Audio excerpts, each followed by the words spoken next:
Hey, good morning, everyone. Welcome back to the Coffee People podcast, presented by Roast West Coast.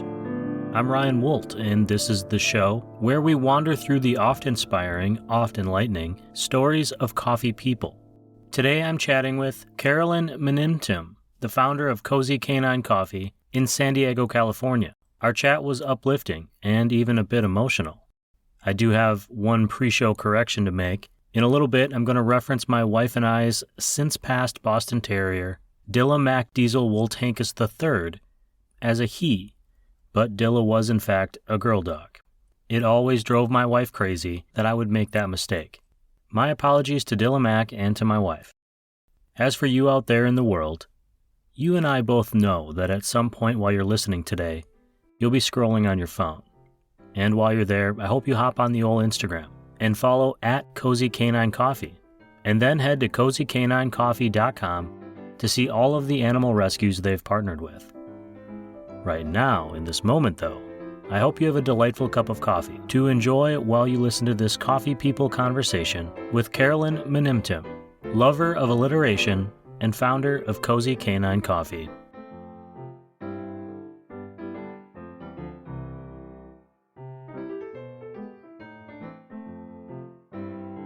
Any questions before we get going? No, I mean, I'm a little nervous because I haven't done this before. You're going to be fine. I've been on a podcast before. But you've had a conversation before and you told people Yes. about your company before, so you'll be just fine. That's true. Okay. Why don't we start with, if you could, just say your name for everyone and what was your favorite television show as a kid? Yeah. Hi. My name's Caroline Manimtim, and my favorite television show as a kid was Pokemon. And you're on the show today because you have Cozy Canine Coffee in San Diego. Correct. Yes. I have Cozy Canine Coffee San Diego. I'm excited about it. Sorry to interrupt you there. What I want to get started with, though, today is just a little bit of your backstory. Did you remember having a first experience with coffee that made you go, oh, this is kind of interesting. I'm excited about this. Yeah. I think I started drinking coffee I feel like this is a really similar experience for like being around your grandparents or your parents as they're getting ready for the day. My grandpa used to sneak me some decaf if I was able to get up early enough and got ready for school. And if I was ready on time or early, he'd give me a little bit of his decaf coffee while he would drink his cup. So I was like the first taste. Oh, that's fun. Like a little reward. Yeah, totally. So it's like, okay, if I get ready, positive reinforcement has definitely been how I work. Do you remember that being a good taste that you enjoyed?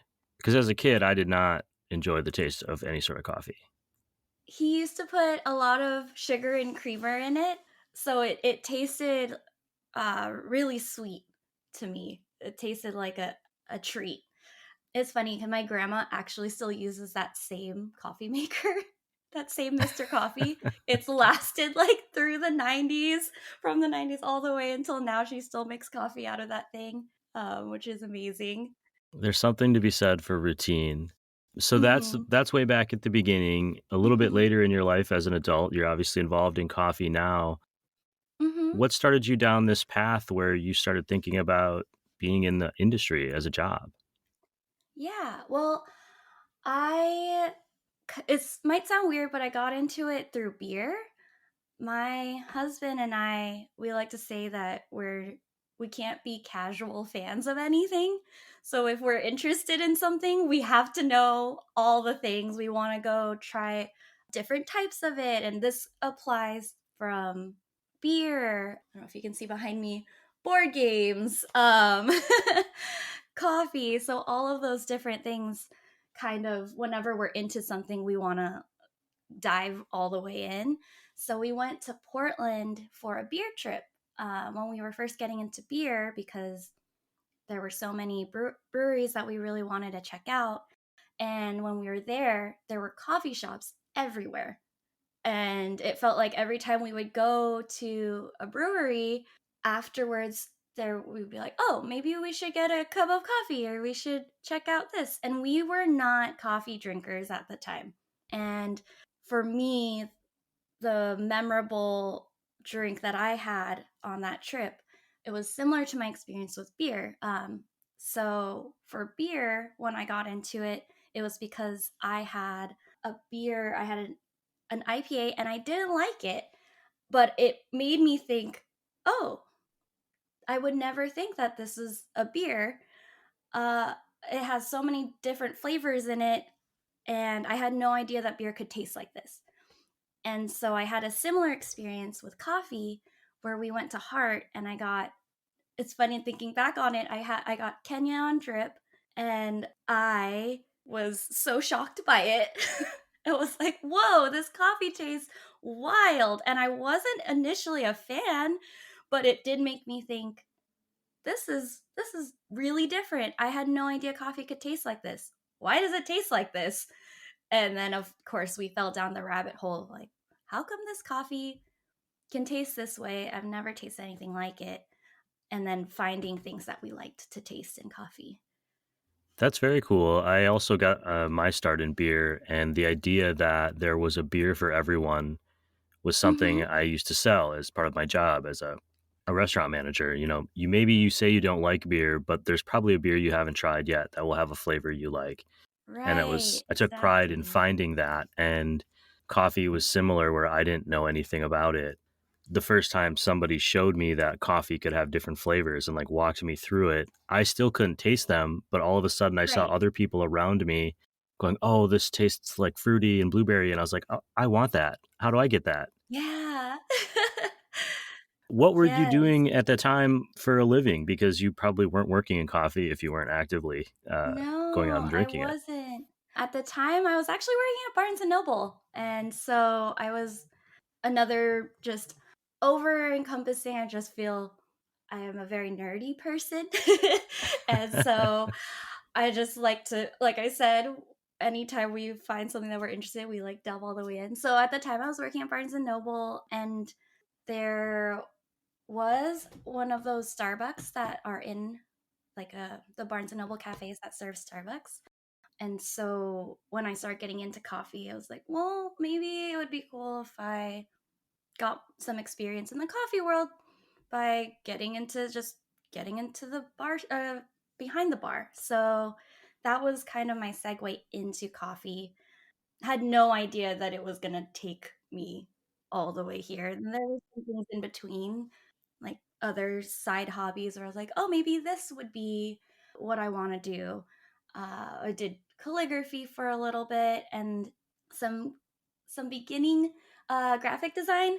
So doing that and all of that all together kind of eventually led to here because now I'm still doing, baristaing for myself for doing pop-up events, making my own labels and graphic design for that. So all those things kind of come into play eventually.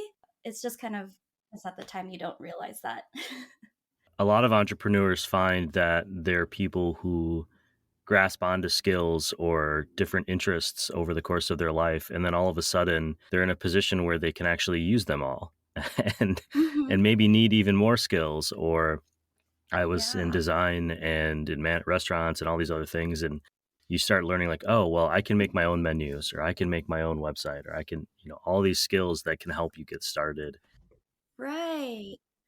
Your cafe cozy, or your coffee roaster brand, Cozy Canine Hmm. Coffee, kind of got its start because of an actual dog. I hope I pronounced this right, Yes. named Reese. I was reading about your Yes. story and how you adopted Reese and how that inspired Hmm. you. I'm wondering, what type of pup are they, and how did adopting a dog turn into I want to go into business? Yeah. So we adopted Reese in March of 2021, and he is a German Shepherd, Australian cattle dog mix with a bunch of other stuff thrown in there. And when we first got him, he's actually my first, like the dog that is mine as an adult, where I am responsible for him. And I feel like he turned our world upside down in the best way possible. I feel like he just made our family complete. And because of him, we started doing all of these events in San Diego.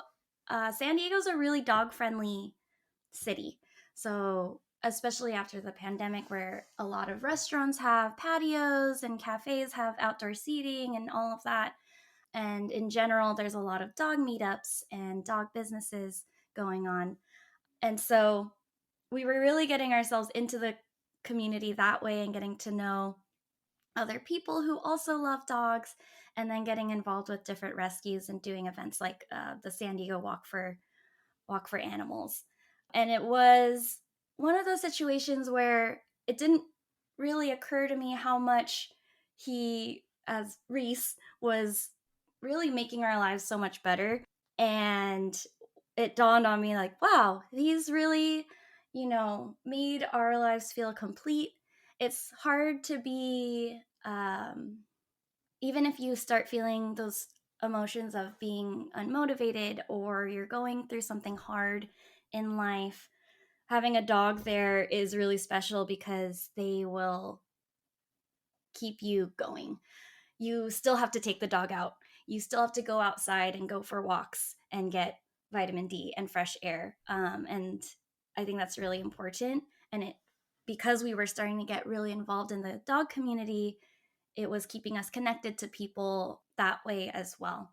So I think it was really special, bringing Reese into our little family. So Yeah. that is a great thing about dogs. I'm a dog person I was just gonna ask. as Yeah. well. I'm very much a dog person. People don't know this. I don't think I've ever said this on the show, which is saying something because I've talked about a lot of things. But Yeah. my first job when I moved to San Diego was a little bit of a side gig where I would Hmm. go to the dog park and hand out dog food treats for free. Company Oh hired me wow. to go, and I had a bicycle that had a big basket on it, and I would fill it with Hmm. dog treats and dog food, and I would ride the beaches and find a dog park or a place where dogs were, a lot of people with dogs were, and I would just hand out Yeah. free dog food, and it was the best job Oh I've my ever gosh. had. All I did was ride around all day on my bike and like be outside and like play with other people's dogs, and it was fantastic. Yeah. Oh my gosh, that's amazing. I love that. I tried to get them to make it a full. It was a short term thing. I was like, I could do this like forever, and, Yeah. but they weren't having it. Oh, do you have a dog yourself? I don't have a dog myself now. We Mhm. our dog Dillac Diesel Wool Tankus the third passed a couple years ago, Oh, I'm and so then we were more sorry. recently. Oh, that's okay. He was a great dog, little Boston, and Mhm. then we were fostering for a military program where we foster dogs for people who are on deployment. Oh. And Oh, so that's they're, awesome. yeah, it's a cool concept because these aren't the dog's future. In Yes. theory, the owners are coming back from deployment. They want their dog. They just are off serving, and so they need Right. someone to take care of it while they're gone. Oh, So we've that's been doing amazing. that until we're ready to have our own dog again. But Yes. Oh, that's a wonderful way to still be part of the community. there's a lot of emotion in it, and so like I'm getting emotional, Oh, yeah, thinking about it. yeah. Between adopting Reese and getting that first kind of coffee experience and thinking I should work a little bit behind the bar at Starbucks, you obviously learned more about coffee. What was that Mhm. path from drinking that first coffee up in Portland that made you think like this is really interesting, starting to work at that Barnes and Noble Starbucks to I'm opening my own coffee business where I roast coffee and Right. sell Yeah, yeah, there's a big missing chunk there. So it. after getting into coffee and working at Barnes& and Noble, getting into the cafe and learning baristaing there, I still wanted to learn more. I still want to learn more. It's kind of a constant thing, where I just wanted to get into the San Diego coffee community and learn what I could. I had a great opportunity. I applied for a position at Modern Times, which is a brewery and a roastery here in San Diego. And I worked as a barista there. And really, it was just the best opportunity. Everyone who was on that coffee team gave me those opportunities to ask questions and would listen and really, instead of gatekeeping information and being like, you're just a barista, or I don't think you're ready, you haven't been in the coffee industry for X amount of years, really took me under their wing and let me ask questions. And it was really as simple as starting out with, oh, what are you bagging? How are you bagging?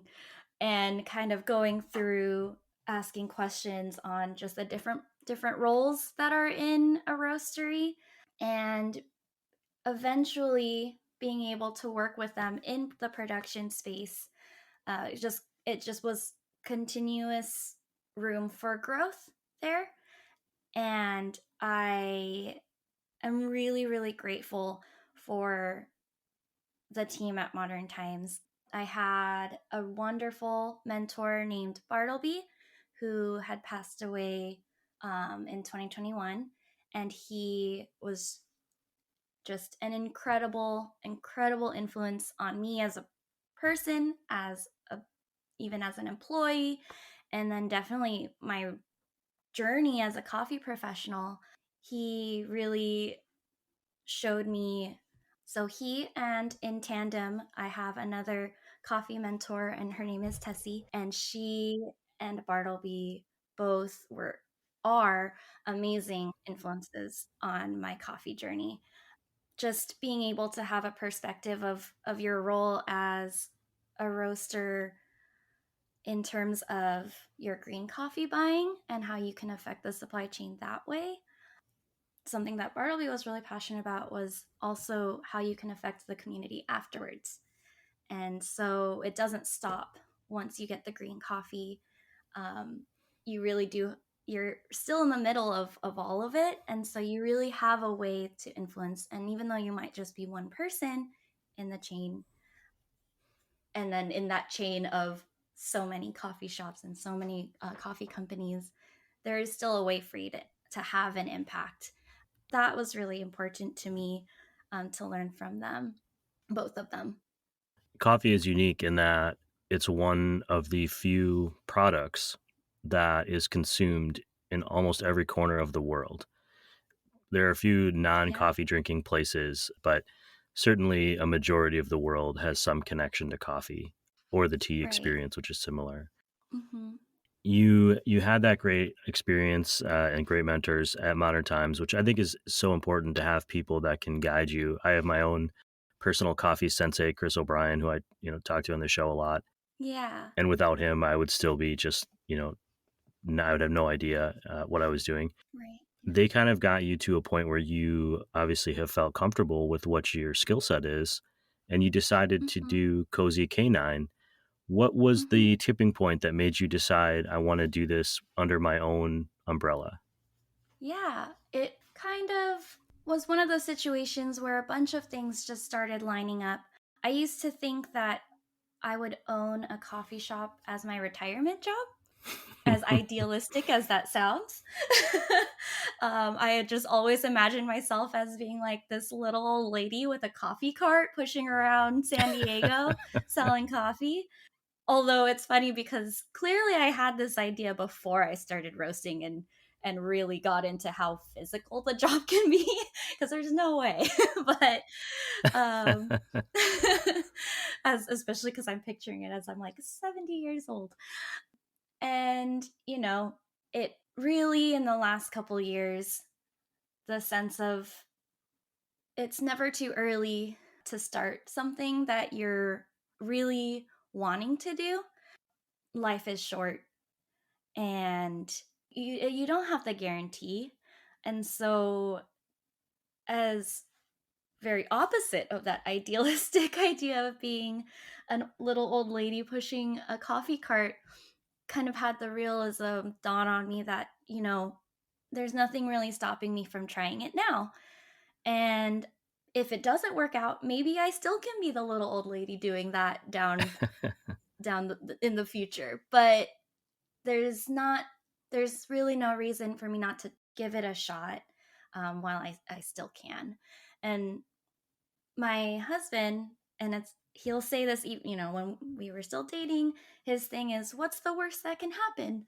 um you'll be in the same spot that you were if you don't try.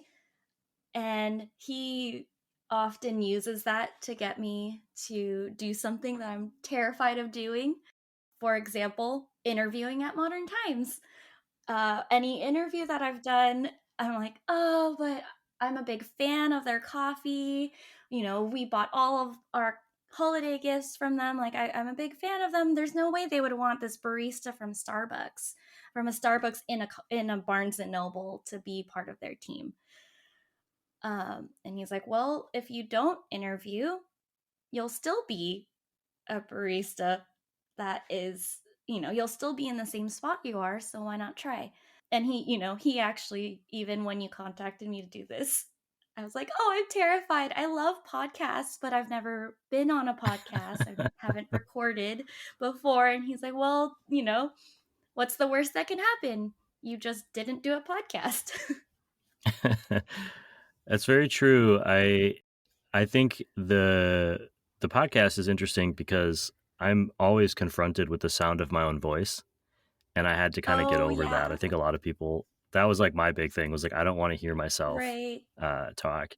You Yes. mentioned your grandfather earlier, and I have been told that I sound a lot like my grandfather. I have my grandfather's singing voice, and as a Oh my child, I thought gosh. that was a really nice thing that people were saying.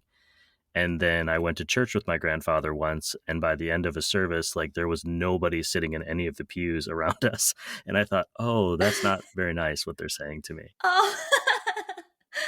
You obviously love dogs, and Reese has been a big motivator in your life. What made you decide on Cozy Canine as the brand name for your coffee? Yeah. Well, one, I love a little alliteration. I love a good alliteration. But once I got the idea of, maybe we should just give it a shot and we should just try this.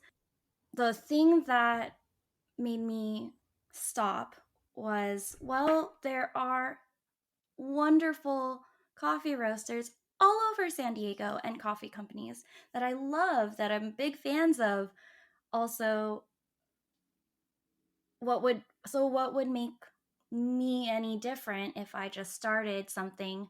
And and how could that what would make someone want to follow my coffee shop and buy coffee from me if I'm already huge fans of so many coffee roasters in San Diego? One of the things that I realize is the industry, no matter what industry you're in, actually, you have something special. You're the individual, and you can bring something different because you are just a different person from anyone else who's starting a company. You bring your own background, your own history, how you grew up, the different jobs you've had. All of that comes into play.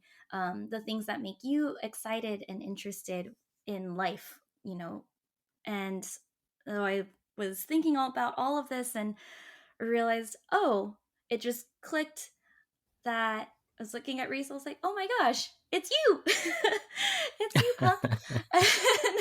And I realized, like, the past year, it had been a really hard year after going through so much. And we really had relied, sorry, I'm like looking at Reese. I'm like, no pressure, Reese. But we relied a lot on our relationship with our dog, and him, as I mentioned earlier, getting out of the house and all of that, and just the joy that dogs can bring to your life. And so I realized, like, that was one way that we could give back, is working with different animal rescues. It clicked, like, that's it. That is going to be how we're going to be different, and how we can make an impact in our own way. Once that clicked, I realized everything else just started to fall into place. I started reaching out to different animal rescues to see if they would be a partner with us, because I wanted it to be a situation where they knew that, like, where we could work together. And so we'll work with different animal rescues to promote like their different events or raise specifically for them, or do crafts where we'll do like blankets and toys crafts, and donate those together. But it really just started to fall into place. And for Cozy Canine, just coming up with the name, cozy is just how I feel when I'm drinking a good cup of coffee. It's just the most comforting feeling of drinking a warm cup of coffee in the morning. And so that just kind of clicked. Wrote down a couple other ideas, but that one immediately after wrote it down, I was like, oh, that's it. That's the one. It's a lovely sentiment that you have this thing you're passionate about that can also bring it also coffee is great because it creates connection, and you've taken it a step further where it's also supporting something you're passionate about. Now that you've started the business, obviously you have your website, cozycaninecoffee.com, where people Mm-hmm. can go to find more about you and buy coffee. But how did you get started selling coffee, and how did you start getting it out in the world where people knew that, oh, this is a thing, and maybe if I like coffee and I like dogs, I can support it, or I just Yeah. like the coffee because it tastes good. How did you go about Mm-hmm. getting that going, and where can people find it now? Yeah, so we started, and we're still an e-commerce based coffee company. And the reason why we started that way first, as opposed to getting a brick and mortar, aside from the immediate overhead, is we saw in 2020 how important it was to have a strong e-commerce side to your business. And so we really wanted to start off with that, make sure that that was strong. And immediately when we got into this, wanted to start the business, we reached out to a couple of our friends who have different. We have a friend who has her own dog boutique in Encinitas, and we had been going there since Reese was a small puppy, and saw she's seen him grow from maybe like 20 pounds all the way to the 75 pounds that he is now. And so reaching out to her and asking, hey, like, we're going to start this coffee shop, giving her the whole rundown, seeing if she would want to share about it, maybe even have some in her store, and really just starting those conversations with people, which is kind of terrifying, because when you're a roaster, you you get to focus on your coffee, and you don't have to talk to people really, because you're really focused on what you're doing and your bagging, and it's really a fun process. But it does you're not really going out there and trying to get your coffee out there. I've been really fortunate that we started in August of last year, so 2022. And I've been really fortunate that we had two shops that wanted to carry our coffee right off the bat. Starting there and really getting the word out there that way has been really fun. Also, my dog has an Instagram, has way more followers than me. And so that was just an immediate, easy way to share with people that we were doing this project. All of those people are people that we've met here in San Diego. Some are not, but the dog community on Instagram, I know that social media can be difficult, depending on where you are, but the dog corner of the internet is really kind and supportive. And so we found that definitely helped, that we could share that on Reese's Instagram. But right now we are selling our coffee at a couple different shops, so definitely you can get it online at cozycaninecoffee.com. We have Garden Coffee in Old Town. They serve our coffee on bar. They also sell some bags.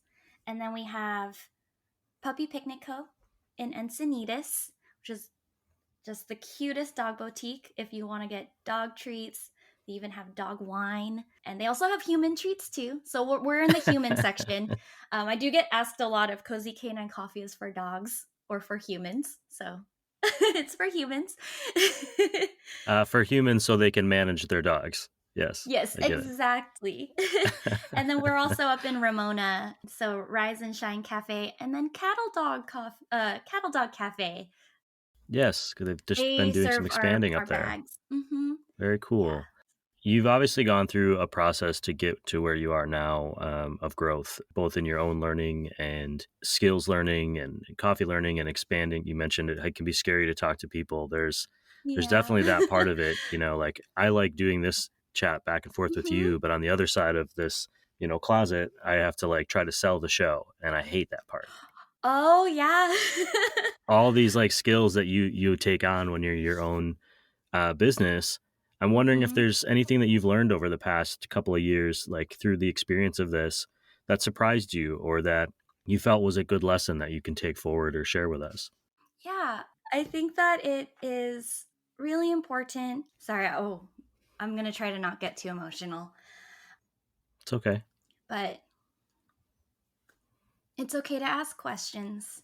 You will find people who want to share what they know about something, whatever industry that you're in. And in turn, being able to be that person to answer questions if someone is interested in what you're doing, I think that that's really important. That mentorship and menteeship relationship is just beautiful and it's wonderful. I think it's really important for expanding the industry, getting new people into the industry. It doesn't help anyone if we're holding information back. If someone's really interested in what you're doing, then, just giving them the opportunity to ask you questions, I think that's great. And if you are someone who's interested in something, I just would recommend asking. Also, one of the do as I say, not as I do. But if something's scary, to go for it. Because I still get really scared to do things, and I am very fortunate to have a support system to kind of nudge me to be like, I know that's scary, but just try it. And slowly but surely, it's been getting more comfortable, feeling more comfortable, and I think that's a good thing. I agree. You're essentially a link in the chain. You have learned from Hmm. someone else and you're passing that on Yeah. along the way. Is there anything that we didn't cover today about Cozy Canine, that you'd like people to know? And what comes next? Is there going to be a Cozy Canine shop where we can bring our dogs in the future? Oh, Where do you see this going? I would love that one day. For this year, we are looking forward to doing more pop-up events this in San Diego and working with our animal rescue partners. Oh, I did forget to plug and let you know who our animal rescue partners are. So you can find all of this information on the website under the donations tab, but we have San Diego Humane Society, Helen Woodward Animal Center, which is where we got Reese from, the Animal Pad, and Passion for Pitties. And those are our four main rescue partners. We have different bags where we donate $1 per bag to those animal rescues. For example, our dark roast goes to Helen Woodward. So it's Muddy Paws Dark Roast goes to Helen Woodward.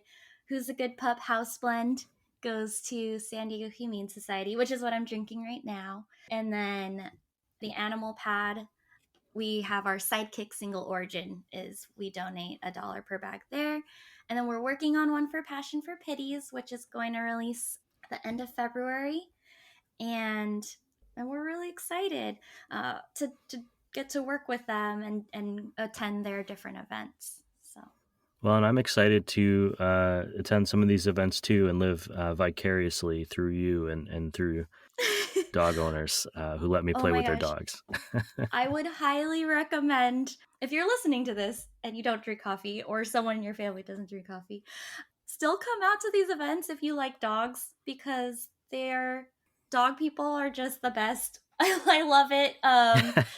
People are usually, if you ask them, "Can I pet your dog?" and they'll be honest with you, yes or no, and it's just a good time. It's just such a great serotonin boost to be around all of these pups.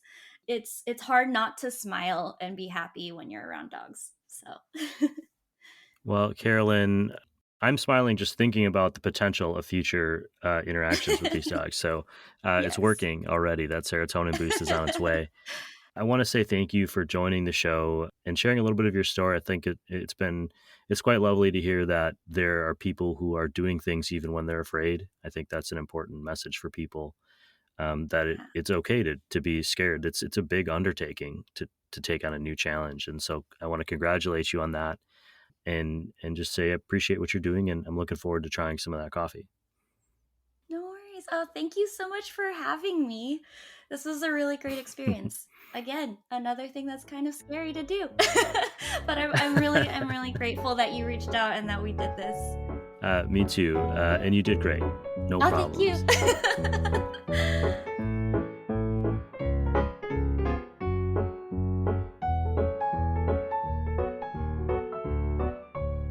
Okay, to recap, and let's get this out of the way first. Cozy Canine Coffee is for humans, not dogs. Carolyn had a very positive coffee experience with her grandpa at a very young age, where a splash of decaf with milk and sugar was a reward for getting up early before school. Later in life, craft beer became her gateway to craft coffee. That I can relate to. My appreciation for and my career in craft beer gave me a functional understanding of the language used in coffee, things like tasting notes, mouthfeel, and the idea that there are a multitude of flavors in a single beverage, not to mention variants of style and even those flavors. I also love the idea from today's show that a coffee one doesn't like may still inspire a reaction or emotion. For Carolyn, it was a Kenya on drip from Hart in Portland that set her in front of the rabbit hole. It was the question, why does it taste like this, that sent her tumbling down. Entrepreneurs can benefit from having a varied career path because they collect skills like graphic design or managing employees or setting up a website that they can use in the creation of their own thing later on. I took a few lessons from today's show. First, don't be a gatekeeper. Carolyn's coffee mentors Bartleby and Tessie have inspired her to pursue this path and to pay it forward. In doing so, she has faced and continues to face some scary challenges. Lesson number 2, it's okay to be afraid and to still do the thing. It's never too early to start something that you're passionate about. And besides, what's the worst that can happen? Finally, Carolyn and her coffee company are working with animal rescues to create long-term partnerships. You can find those links on roastwestcoast.com. You can also follow Carolyn at Cozy Canine Coffee on Instagram. And just as importantly, follow Reese the dog at reese.peanutbuttercup. Reese is spelled R-H-Y-S. If you're interested in ordering some coffee or seeing what animal rescue partnerships or events are in the works, head to cozycaninecoffee.com. I'll include those links in this show's podcast notes and in the Roast West Coast Coffee podcast newsletter. You're subscribed to that newsletter, right? At roastwestcoast.com.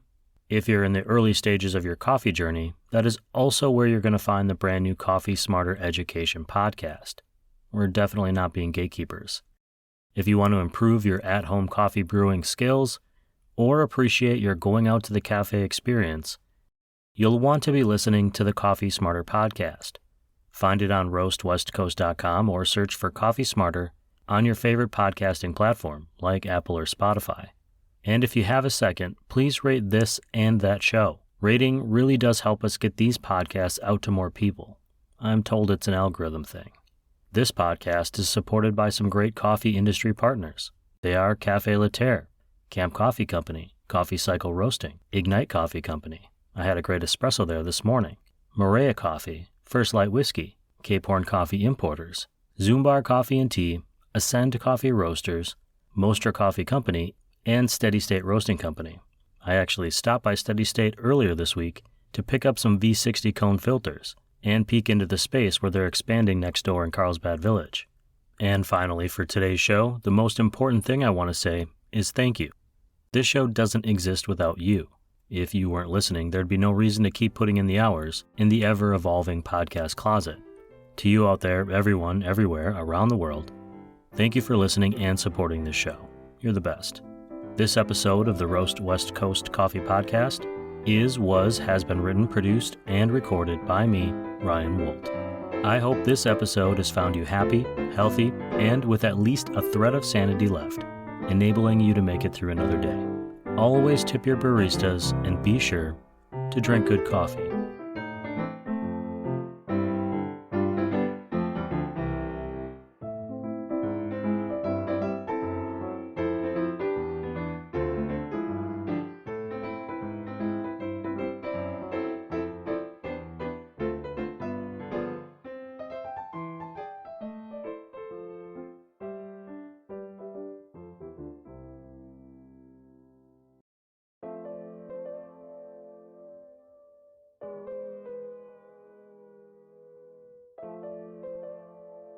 This podcast is a listener and reader-supported creative effort.